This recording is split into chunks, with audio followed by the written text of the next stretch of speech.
तो दोस्तों, अच्छा हो या फिर बुरा हो, समय सबका आता है।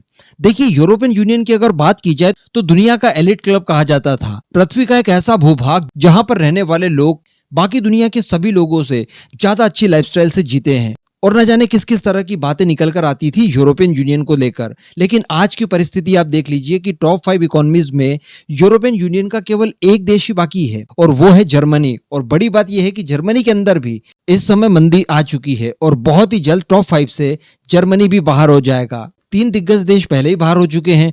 फिर आप इटली को ले लीजिए, यूके को ले लीजिए या फिर फ्रांस को ले लीजिए। कहने का मतलब यूरोपियन यूनियन पूरी तरह से अब इकोनॉमिकली पिछड़ना शुरू हो चुका है। यहां तक की बातें बताई जा रही है कि रशिया यूक्रेन वॉर के बाद पूरे यूरोजोन में, जी हां, पूरे यूरोजोन में मंदी की मार शुरू हो चुकी है। और इसके पीछे का कारण है इनकी अपनी अकड़। जी हाँ, रशिया के ऊपर इतने सारे सैंक्शंस लगाए कि ये लोग भूल ही गए कि इसका दुष्परिणाम इनको ही भुगतना पड़ सकता है। और आज ऐसे ही हो रहा है। हम सभी जानते हैं कि यूरोप का एक एक देश रशिया की ही गैस और तेल के ऊपर निर्भर था। लेकिन रशिया यूक्रेन युद्ध के बाद इन सभी देशों ने खरीद बंद कर दी, प्रतिबंध वगैरह लगा दिए, प्राइस कैप वगैरह लगा दी। और इस तरह से ये लोग चाहते थे कि रशिया को झुका दिया जाएगा। लेकिन रशिया को तो दूसरे बाहर मिल गए। लेकिन अगर इनकी बात की जाए तो इन लोगों ने अपनी चप्पलें घिस दी। लेकिन रशिया जैसी फैसिलिटी कोई देने के लिए तैयार ही नहीं था। फाइनली भारत ने सहयोग का हाथ आगे बढ़ाया और कहा कि देखिए, हम हमारी जरूरत से ज्यादा क्रूड ऑयल रशिया से डिस्काउंटेड रेट पर खरीद रहे हैं। और भारत चूंकि काफी बड़ा देश है, इस वजह से हमारी पोटेंशियल बहुत ज्यादा है क्रूड ऑयल को रिफाइन करके इसके अलग अलग प्रोडक्ट बनाने के लिए, जैसे कि पेट्रोल, डीजल या फिर जेट फ्यूल वगैरह हो गया। तो इस तरह के लगभग सभी उत्पाद जो कि क्रूड ऑयल से बनाए जाते हैं, भारतीय रिफाइनरीज बड़े स्केल पर बनाती है। अब ये लोग शुरुआत में तो झिझक रहे थे, लेकिन फाइनली भारत से रिफाइंड ऑयल खरीदना शुरू कर दिया। और उसके बाद इस लेवल पर खरीदा कि भारत से रिफाइंड ऑयल खरीद के मामले में यूरोपियन यूनियन ने सभी रिकॉर्ड तोड़ दिए। जी हाँ, भारत वो देश जो कि अपनी जरूरत का भी क्रूड ऑयल उत्पादन नहीं कर पाता, वो इस लेवल पर क्रूड ऑयल एक्सपोर्ट कर रहा है रिफाइंड वाला कि सऊदी अरेबिया, यूएई, इन सब के रिकॉर्ड तोड़ दिए हैं। इतना रिफाइंड ऑयल यूरोपियन यूनियन को और कोई भी नहीं बेच पा रहा है।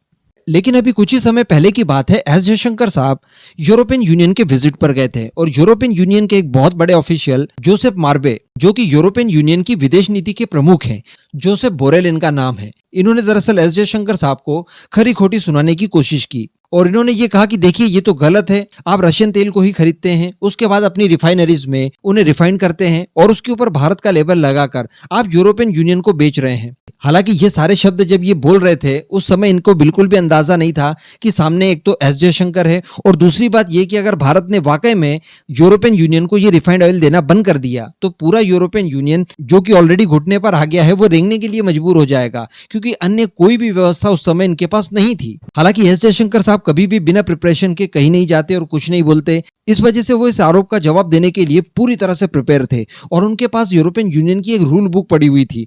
उसी रूल बुक से डॉक्टर एस जयशंकर ने बहुत ही तगड़ा जवाब दिया। दरअसल यूरोपियन यूनियन की रूल बुक के अनुसार 833/2014 ये रूल कहता है कि अगर किसी ऐसे देश का कोई प्रोडक्ट जिसके ऊपर प्रतिबंध लगे हों, वो किसी तीसरे देश ने खरीदे हों, आपने यहाँ पर उसे प्रोसेस किया हो, उसके बाद अगर वो यूरोपियन यूनियन को बेच रहा है, तो इसमें किसी भी तरह से प्रतिबंधों का उल्लंघन नहीं होता और प्रोसेस किए गए उस प्रोडक्ट को यूरोपियन यूनियन बड़ी आसानी से स्वीकृति दे सकता है अपने यहाँ खरीद के लिए। तो एस जयशंकर साहब ने ये बयान देकर लिटरली उनकी बोलती बंद करवा दी थी।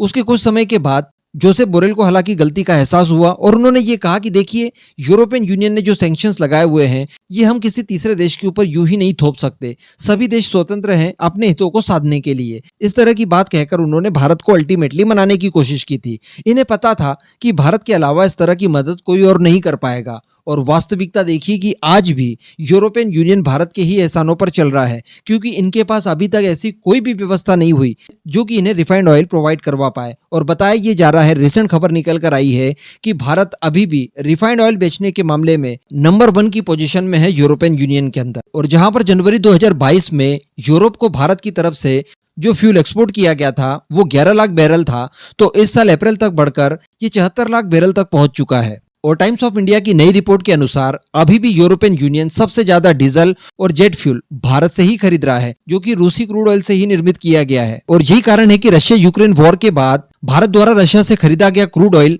17 लाख बैरल से बढ़कर 6.33 करोड़ बैरल तक पहुंच चुका है। हालांकि ऐसी परिस्थिति ना आ जाए कि हमारी रिफाइनरीज सारा का सारा रिफाइंड ऑयल यूरोपियन यूनियन को ही बेच दे और भारत के घरेलू बाजार में इन सब की कमी हो जाए। इस वजह से अप्रैल मंथ में डीजल और गैसोलीन के एक्सपोर्ट पर भारतीय सरकार द्वारा प्रतिबंध लगा दिया गया है, जिसके अनुसार कंपनियां अपने गैसोलीन निर्यात का 50% और डीजल निर्यात का 30% घरेलू बाजार में ही बेच सकते हैं। तो अब आप समझ चुके होंगे कि यूरोपियन यूनियन की इस समय स्थिति क्या है और भारत उनके लिए किस तरह का महत्वपूर्ण रोल प्ले कर रहा है।